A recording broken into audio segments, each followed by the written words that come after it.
Michael Myers eviscerates everybody. I feel at the beginning of the day, I've got so many ideas and shot lists and storyboards and all these great plans. And by the end of the day, I'm just trying to survive. Marcus, I think it's important that you keep an eye out and look, is he there, is he here? Like, where could he be is important. We're constantly being challenged by all these other creative voices to see if we can beat things and just elevate it. For David, his crew on a movie like this is crucial. All right, picture, here we go.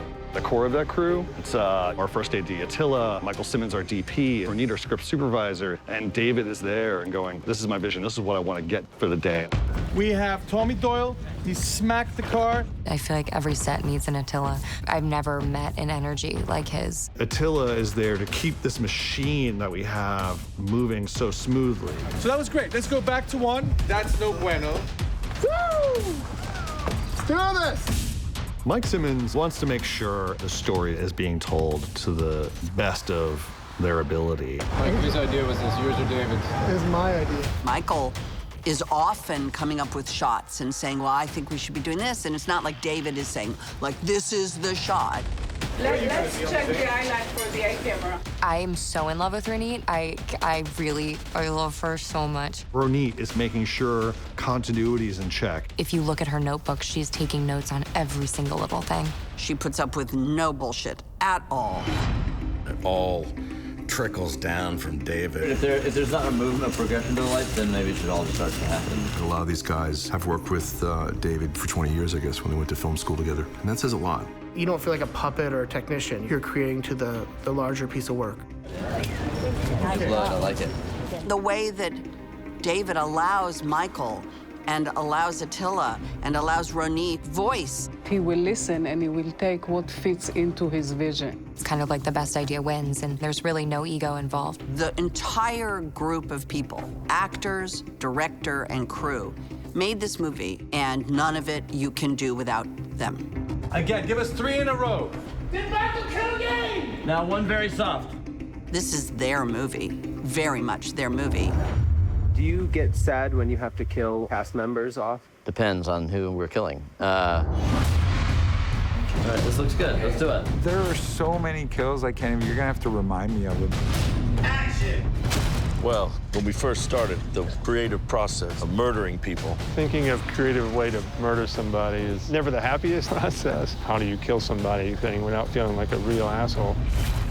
We're seeing more on-camera deaths and more response to deaths, the aftermath. Sometimes you want to see the gross-out gore gag and have the audience scream. Other times you want to be very implied and impressionistic about it. You know, what's a nice kill? What's an interesting kill? What's a unique kill? And then, how do we do it? Can we just see everyone in their approximate positions for now? Okay, and then open it up a little there with those guys. What would happen if I said roll sound? We would make a movie. And picture. The idea is that we've got probably 4 hours of prime inferno, but we only have one house, so if we don't get it, we're fucked. Is that as crazy as that can go? Whatever they're doing is a waste of time. Let's bring everybody in. The artistry of the fireman deaths is beautiful. So, Paul, you'll be right here on this lens. That close-up shot was so fucking awesome of you emerging in the close. Then I go wide for the boom. A lot of it's going to be in silhouette. It's going to be impressionistic violence.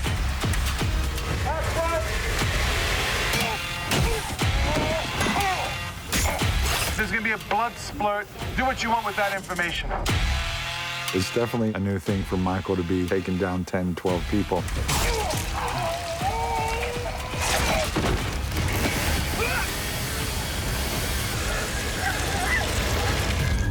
How much of the house will be on flames when that's happening? All of it. Oh, okay. Yeah. No, it's gonna be a weird night. It was a stressful day because there was just a lot of pieces adding up. So Attila, longer lens. We're gonna need everyone to bugger off that way. Like, this house is not gonna catch on fire by the time the sun comes up over the horizon. And I turn around and then I hear a bigger whoosh, and this whole house is like ablaze. The house within like an hour, hour 10 was down to the ground.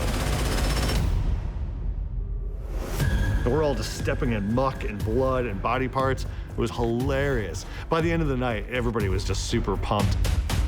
Cut. Beautiful. That is locked. We are cut. Phil and Sandra have a house that's near Laurie Strode's. Of course, they are on the path of Michael Myers. The fuck was that? We see him get his head smashed here. He grabs me and he pins me. Boom. Boom. That's fucking perfect. Hey, Mark. Call the cops!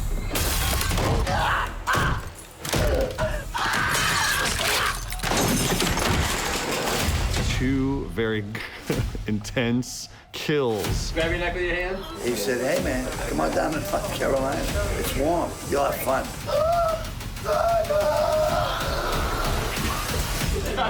That was amazing. Oh, I came up with the idea of stabbing her in the neck with the fluorescent light bulb. You're armed and he's not, and you don't want to, and it's a little curious that he's going for the light bulb. Utilizing things that are in your home or things that you have access to, and then trying to imagine, like, well, what if someone just pulled that fluorescent tube out and jammed this down your throat? It's like, yeah, that would suck.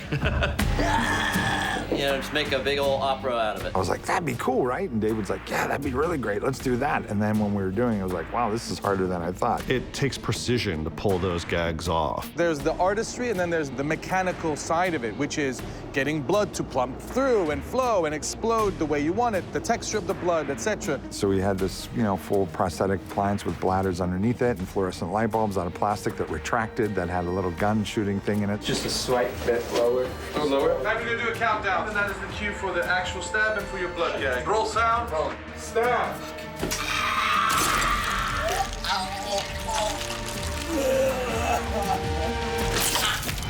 There's a pretty amazing sequence at a playground.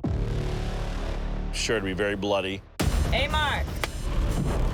What the hell is that? It's Michael.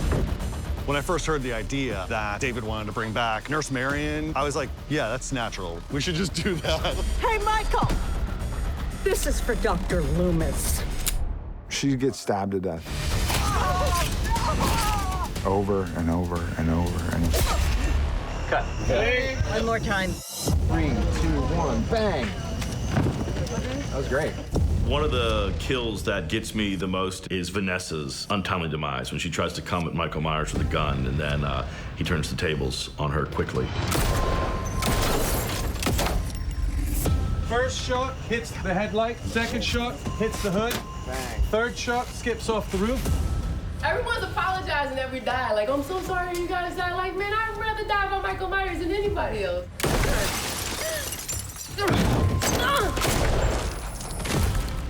It's shocking and effective. You're always trying to one-up each other. So, you know, the script will say, and Marcus gets stabbed in the face. Well, that's pretty vague, right? Let's be more specific. Okay, how about we stab him in the mouth and it comes out of the back of his head? No, let's not do that, but how about we do that? And then it evolves. As opposed to just doing a fake head, we did a really cool appliance with like a half blade sticking out, blood tubes, everything. It was a really elaborate makeup.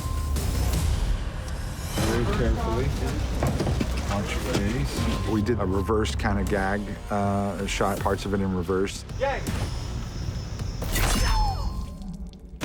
So we went back and used a lot of old-fashioned tricks. When we were filming it, it was almost just for our own sick pleasure and entertainment. Honestly, never intending to put it in the movie. But then when we tested it for an audience, we just heard the screams, and we just thought it was too delicious not to include. Can we straighten out Shape's wrist? That's part of the whole fucking problem with fucking angle. I want to get high and dance. I was just trying to think of who would be unexpected, surprising. We're in kind of our own little world. Did someone just go to our house? Characters that would be fun to watch. So it wasn't just oppressive melancholy. I got this knife. I got this knife. They do a zone defense. Yeah, they zone it up. Field upstairs, downstairs, 2-3 zone. Little John? Big John.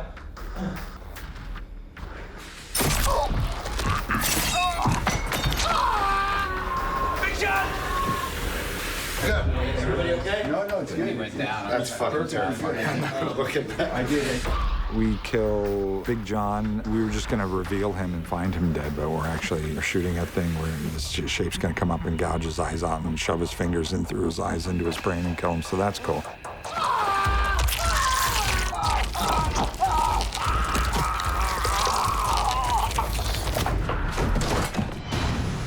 Michael, you've come home.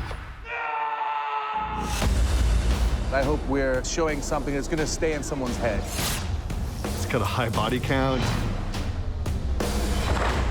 The blood and the guts and the killing. I always thought Michael Myers was flesh and blood. This movie is savage. It's bedlam. The more he kills, the more he transcends into something else.